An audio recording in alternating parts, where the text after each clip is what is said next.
Welcome to the Why We Write Fantasy podcast, a podcast about all the reasons why we love to write and read fantasy, with your hosts, Oscar Cecena and KJ Aiello.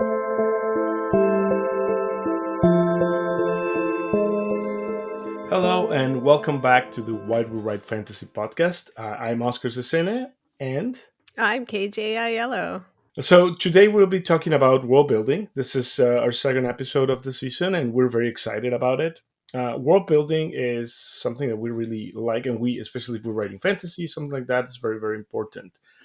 Mm-hmm. Um, some of the things that we'll be talking about today, it's like we're going to do like a quick overview of world building, kind of like what it is, what is important, what are the different types of world building, how each one of us approaches world building, because both KJ and myself, we have very different approaches to world building, and we'll also want to kind of like tell you a little bit about the challenges we face.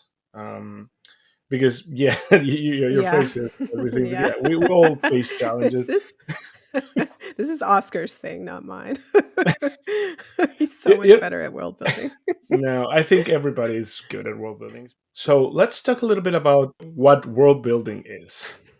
Yes. I think that you probably know this a bit better than I do, but we're not getting into, the nitty gritty, the Right. masterclass, the 101 world building. Yeah, I like that. I think the first thing we just want to say is like world building is basically setting up the stage of where the story is happening. It could be Mm.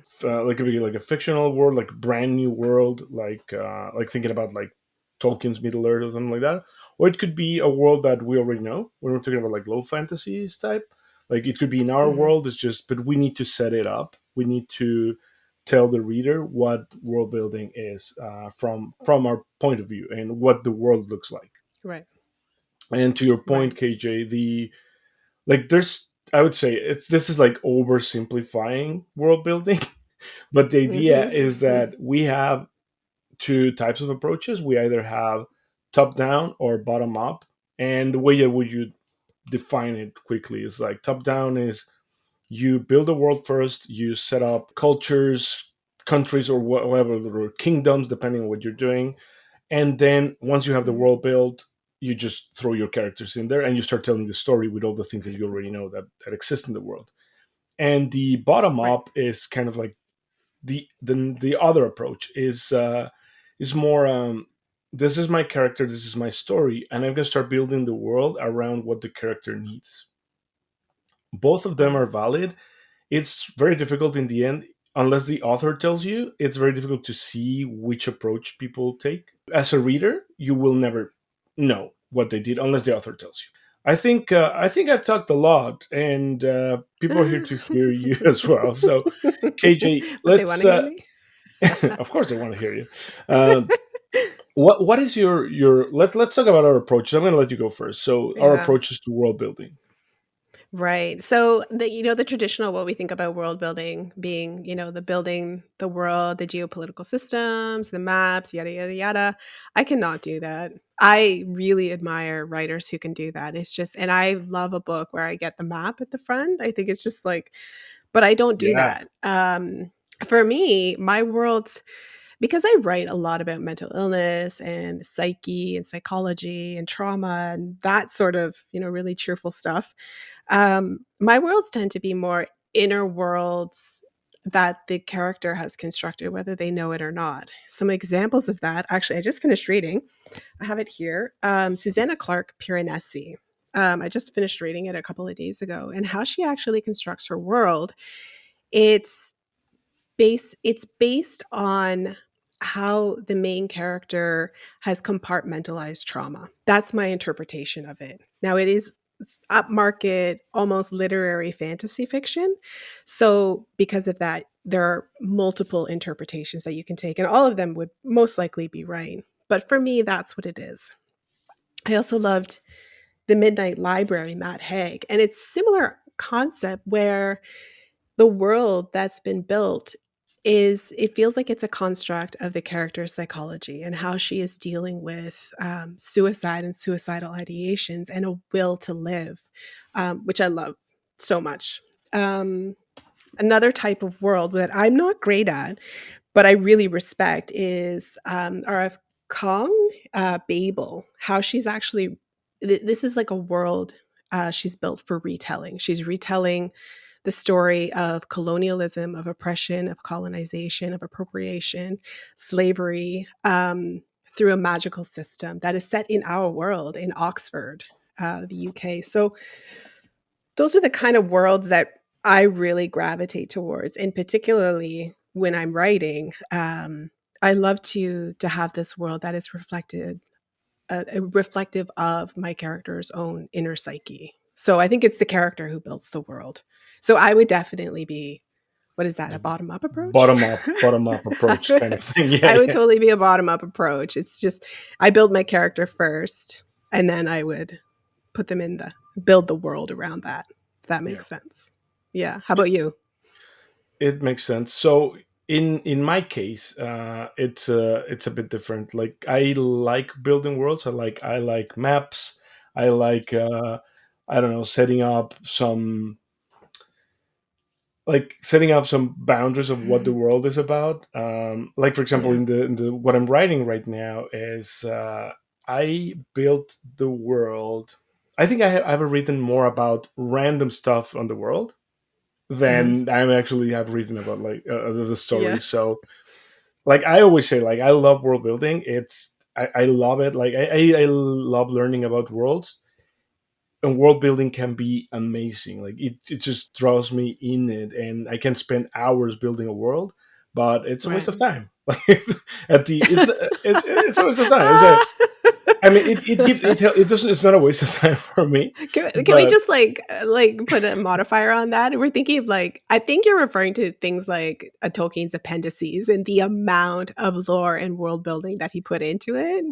Is that the what you're thing is, referring to? no, I'm thinking about like A in thing. general. But Oh, like those okay, those never things, mind. I do love those about. Like I'm happy to read pages and pages of just like lore. Hmm. I love that, and I think that's why my approach is more like I need to set up this world, and uh, and now that I have the world, I'm going to throw people in there, and now I'm going to start Hmm. telling a story. However, I'm Right. not that I'm not that rigid in that. Like when I'm writing, if my character is going somewhere and I think about something about a world that will be important for my character and it doesn't exist yet, I'm Hmm. happy to take a different approach and just build something in there like bottom up, and it just goes into the other pages. Like what happens is that Yeah. let's say that I need a new city because my character is here and he needs to, or she needs to get into a city.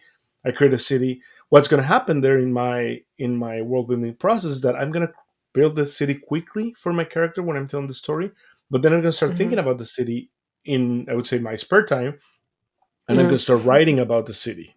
So the city becomes like a massive thing in my world, but maybe the character is just there for like one night. But I like to Yeah. to build those things. I like to build those things like top down. I wouldn't say that we all do either bottom up or top down, and that's it. It's not black and white. We usually Hmm. do a lot of things in between. It's just that we prefer one or the other to start.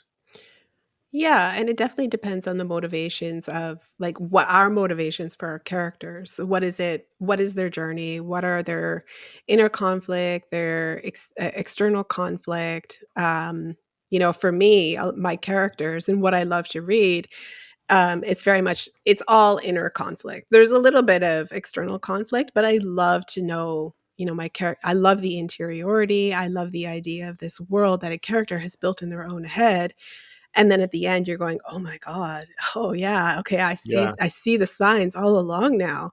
It's just and it's such a beautiful way to illustrate some really complex topics. And this is one of the things that I love about fantasy so much, and what draws me into writing fantasy is that fantasy can actually be a medium, a way for us to understand and explore topics that are just so difficult, for to wrap our heads around and to talk about.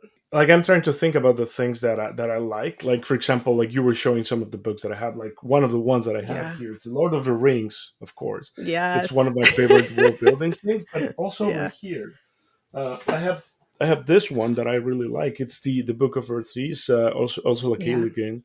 I love this world. it's like I think the world seems so vast that that's what draws Mhm. me into that.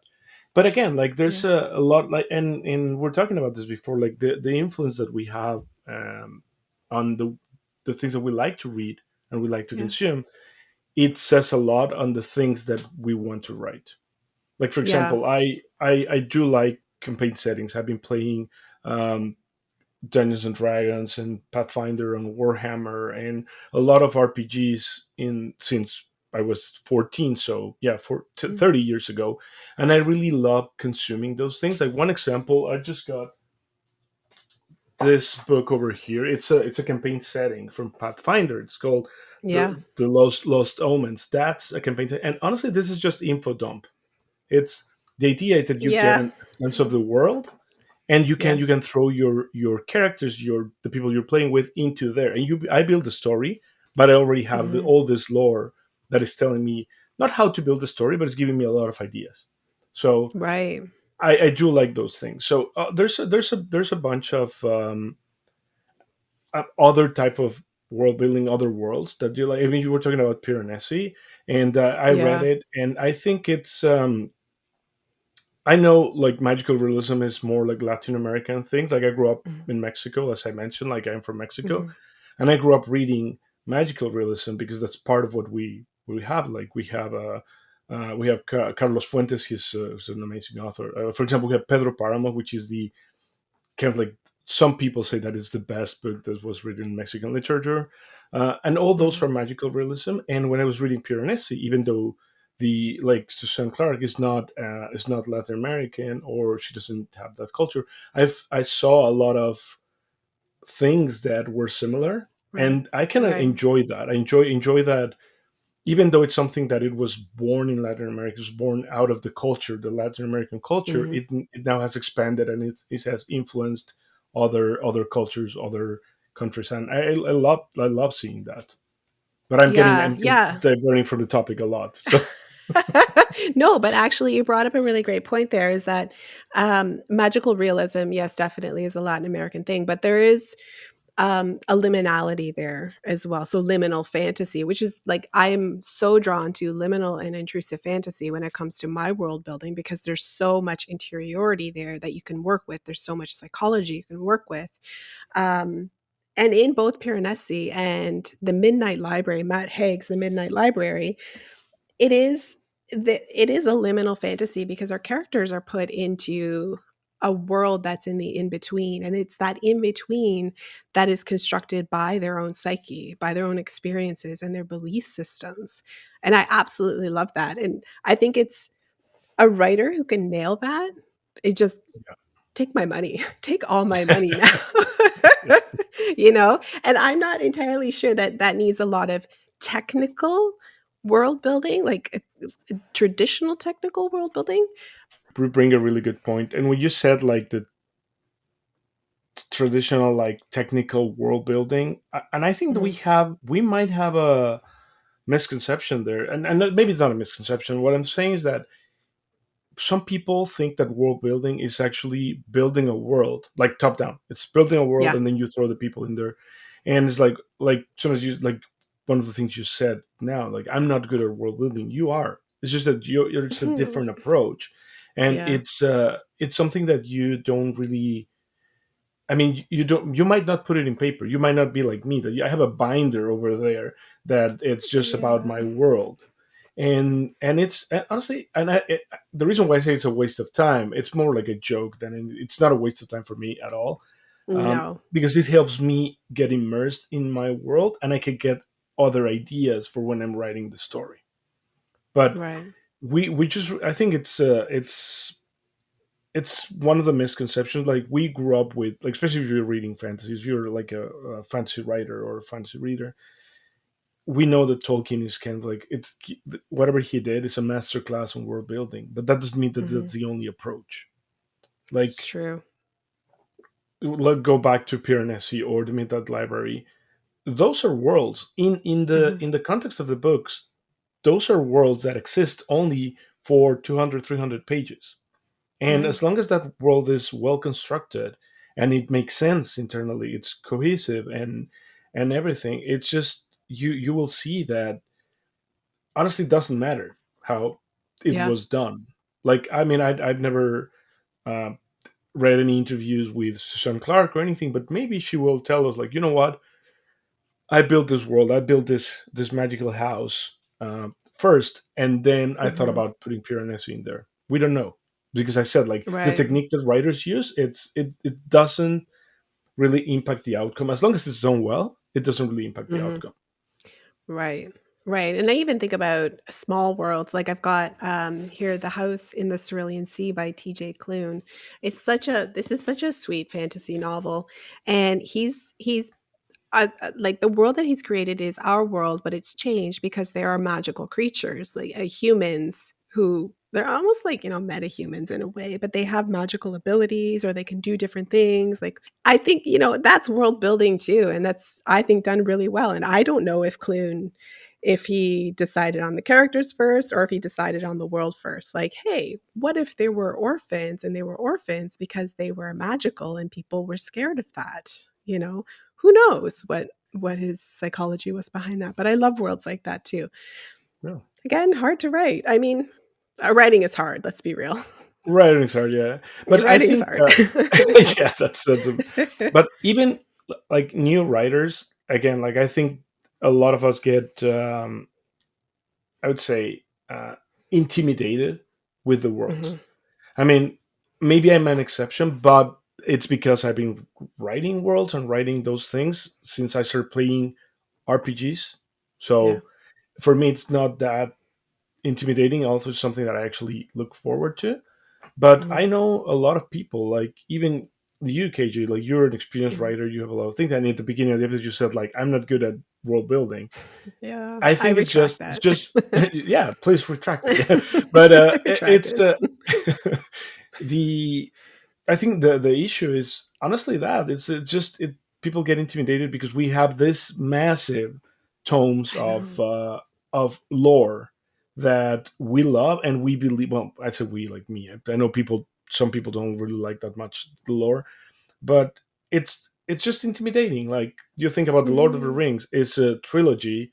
Let's say 1,000 or more than 1,000 pages to read, but then if you go into the lore, you have, okay, you have 10, 20 times that. So Yeah. do I need to build a 20,000 page lore, I don't know, binder to Mhm. write a story? No. We can No. just write a story wherever we want to. Yeah. So I think what we're, trying to get at here is that there's no real template for what world building is. I mean, you've been trying to ingrain that in me since I think we first met and started talking about world building. Maybe. Because I'm like, I suck at world building. And you're like, but, or maybe you just have the wrong perception of what world building is. Like, Yeah. okay. Yeah. Yeah, world Yeah. building is not a history book. I mean, could be if you like that. Yeah. If you are like me, that you enjoy reading campaign settings for fun, Yeah. where there's like, okay, this is 300 pages of info dump, so you can put your players in your next RPG session in the world. Then yeah, maybe you're not good at world building because you have never written 1,000 pages of Yeah. lore. But if we think about the world, I mean, the world needs to make sense and needs to live between the first page and the last page of your story. That's it. Hmm. Yeah. Unless we're thinking about building, I don't know, Star Wars. Like, you just think of Star Wars. Hmm. There's movies, there's comic books, there's novels. There's a lot of things that Yeah. follow many different characters around the galaxy. Okay, maybe you need more than just a world Yeah. that makes sense from page 1 to page 300. But Yeah. how many of those do we have, honestly? Yeah, there are still a lot of worlds that are coming out like that are being published is what I mean. And I'm even thinking about, like N.K. Jemisin's the Stone Earth Chronicles. Is that what? I always forget what the trilogy is called. Um, I read the The one first that book and starts it's with just the like, the fifth season. yeah, yeah, I read the first book and it's just like so good. It's mind blowing. I had a hard time getting into, I think, about the first quarter of it. But I think it's because my attention span is like you're so used to fast paced at this point. So Yeah. stuck with it, mind blowing. Just like it was so good. But I think about that, and I wonder how much of it did she actually how much of the background work did she lay down first just for herself in order to be able to, tell us this story this and give us this rich, lush, well, not quite lush because it's pretty much a desolate and devastated world that she's built here. But you know what I'm trying to say. Yeah. Um, so it also makes me wonder, and I think this is definitely just sort of a rhetorical, open-ended question. It's like, what did she build first? Did she build the world with this question of, what would our world look like in, whatever the case may be? So if you're listening, NK Jemison, can you please drop me an email and let me Tell know us what what. you built first? Just please. And also, I that, love you. you know what? That actually brings us to our first point that we were talking about how world building is Yeah. done. In the end, the outcome is, yeah, as long as it's well executed, it doesn't Yeah. matter which approach people take. Like, I Yeah. think if we can make a world that makes sense, not only for the characters but for the rest of the world in the book, it's just Yeah. perfect. Because I think one of the things that some people forget when they're writing a world, like especially when you're writing urban fantasy of those type of things, is Mhm. like anything that you change in the world will have an impact in the whole world. Like, Right. you cannot say, okay, this is our world, it's the same as always, but you know what, there's magic. Like, we Right. talked a little bit about that in the last episode. Like, if I can cast a fireball, like the world will be Yeah. completely different. There will be changes in the world. So I think that's Yeah. that's part of the things that people need to be careful. I mean, the Yeah. good thing is when you're writing I mean, it's pros and cons, but when you're writing your own world, let's go back to Tolkien, like Middle Earth. Mhm. That's he could do whatever he wants. Like, Yeah. the map, he just built a map. He needs a forest here, he'll put a forest here. There's magic like this. You can do everything. When you're writing like low fantasy, like urban fantasy especially, you need to Mhm. be careful with how the world and the changes you're making into the world are going to affect everything. Like, I don't Yeah. know, if there's magic in your world, will religions exist? Like, Yeah. because now you have a tangible thing to explain faith. Like, will Right. religions will be what they are right now? Yeah. Will we have Christmas? Will we have all the other things that we have in the world? Like, what about Yeah. economy? Faith Like, how the holidays. Yeah, economies yeah, move yeah. around if you have teleport? Well, maybe we Mm. don't need to build like massive planes because you can just Yeah. teleport from here to there. So all those things will Yeah. impact the world, and I think especially when you're writing urban fantasy, I'm not saying that you need to write like a 20 pages, like 20,000 pages of lore, but you need to Right. be mindful that whatever you're introducing in the world, it Yeah. impacts everything. Yeah. I think also this is where beta readers come in handy too, and that's a specific question that you can ask your beta reader. And if anybody doesn't know what a beta reader is, a beta reader is somebody that you would, you can hire a beta reader, but you can also get, like your writing group if you really trust them and their opinions, their critique, get them to read your manuscript and they'll give you feedback that will help you improve it. So this didn't make sense here and this is why it didn't make sense. So if your beta reader is pointing out, okay, so you have a magic system where people can cast fireballs, but you live in New York City. So what about when you're in a traffic jam? How would fireballs be used? Exactly. I just read A Master of Djinn, and it's a Yeah, steampunk. It's steampunk. It's like Victorian era in Cairo, but the things yeah, that like genies appeared in the world, and when the genies came back to Cairo, and they have like all these powers and everything, mhm, the the way that Cairo was transformed. I mean, it's also steampunk. Like, you have like flying yeah, ships, those things, but the way that Cairo was transformed is like it's no longer like at like think about the Victorian era, historical Victorian era, that you mhm, have London as the center of the world, like England as the center of mhm, the world. Now Cairo is more like the center of the world because you have all these yeah. new powers. And even though you have, and I think one of the things that I forgot the name of the author, but one of the things that he P. does, Jelly Clark? P. Clarke, yes. P. Jelly Clark, yep. I mean, I love the book. Like, honestly, the world for Mhm, me was like the world building there was amazing. But one of the things he does really well is that there's like he mentions like Napoleon, but the thing is Mhm. that it happened before the jinns, the genies, and everybody and all Mhm. these magical creatures came back. So the history is the same until the moment they came back, and now you have this little span of time where everything changed, and you move the power center from like historical England, Victorian England, Mhm. to Cairo. Yeah. So I think those are the things that make. I think it's just to add to your point. Like it's just Yeah. it's being mindful of the things that happen around the world. Yeah, it's the ripple effect. I love that you bring that up, but also you were bringing up something that we're gonna be talking about, later in the season is building through retelling. So, P. Djeli Clarke's A Master of Djinn, as well as, Babel are R.F. Kuang?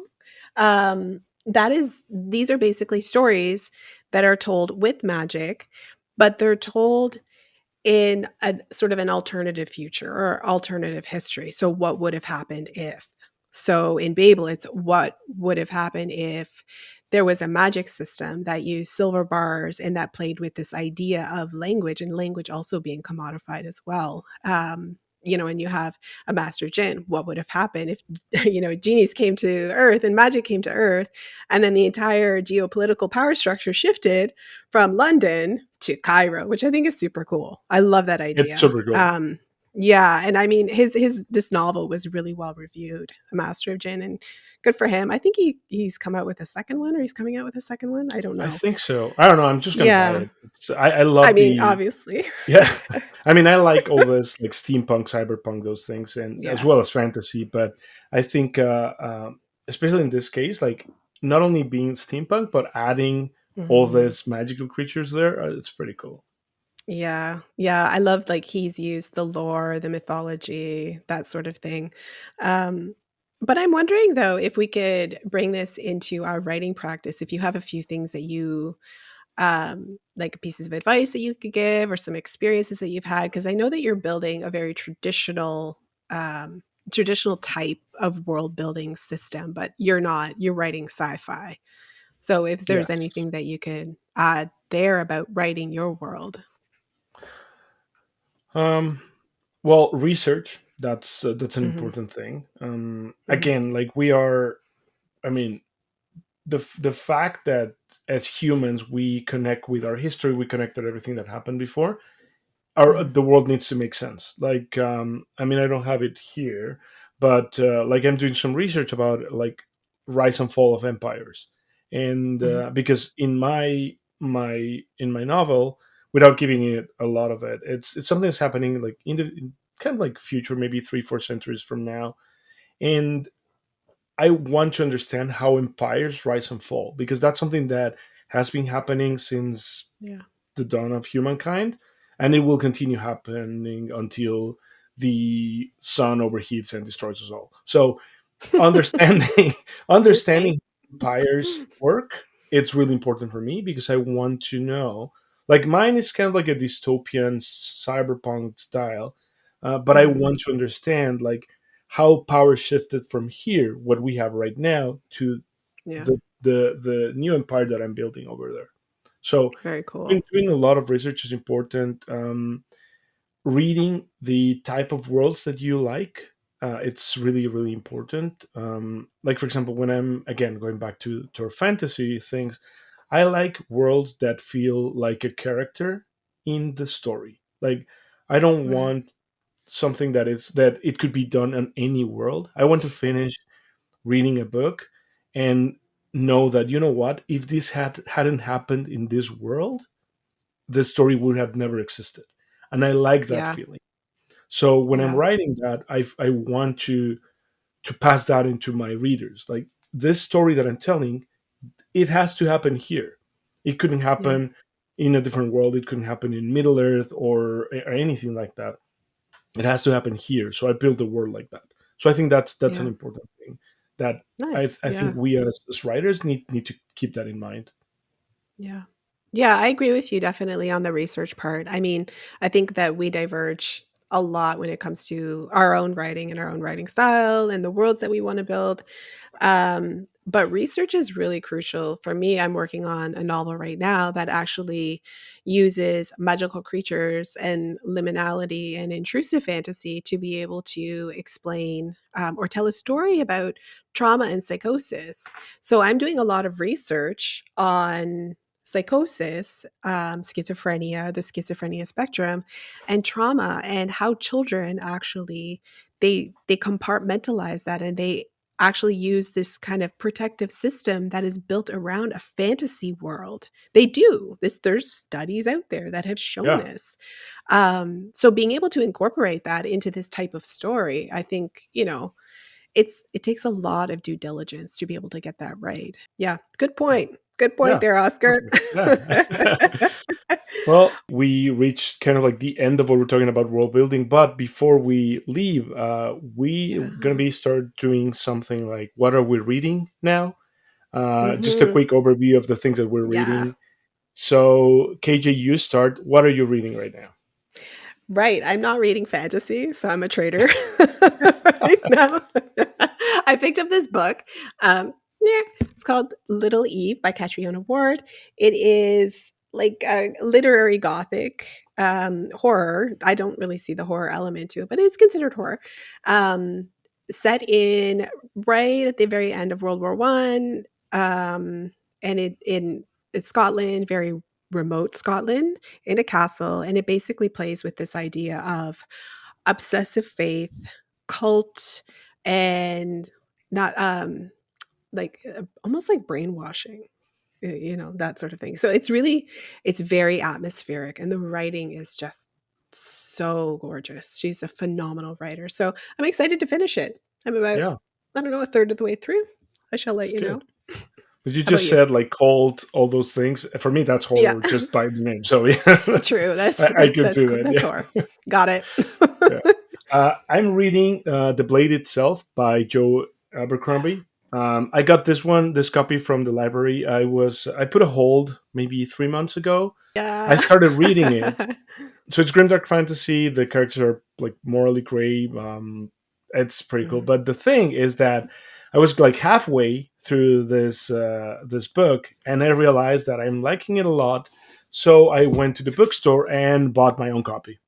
And And then and then the next day it was like, well, I already bought one. It's a trilogy, so I'm just gonna go and I purchased the other three, so the other two. So I have yes. the full trilogy, and I can read it at my own pace because I need to return Yeah. this book in a couple of weeks, and I really want to read this one like a slower pace because I'm really Yeah. enjoying the characters. So Yeah. yeah, I'm Okay. just getting into that. I like grimdark fantasy, and so far this has been a really good experience on reading that. Wonderful. Well, thanks so much for that. So we reached the end of our episode. I hope everybody enjoyed it. Yes. Uh, Yes. We did. we did, And yeah. that's important. That's important, yeah. Well, thanks everybody for listening. Hope you enjoyed it. And again, don't forget to subscribe. Either you're listening to in your podcast or you're watching us on Yeah. YouTube. Subscribe, like, and share it with anyone who you think would get a benefit of listening to this. Yeah, or anybody who just wants a new podcast. And also follow us on Instagram at the Why We Write Fantasy Podcast. We have all the information in the description here. So I hope to see more of you soon.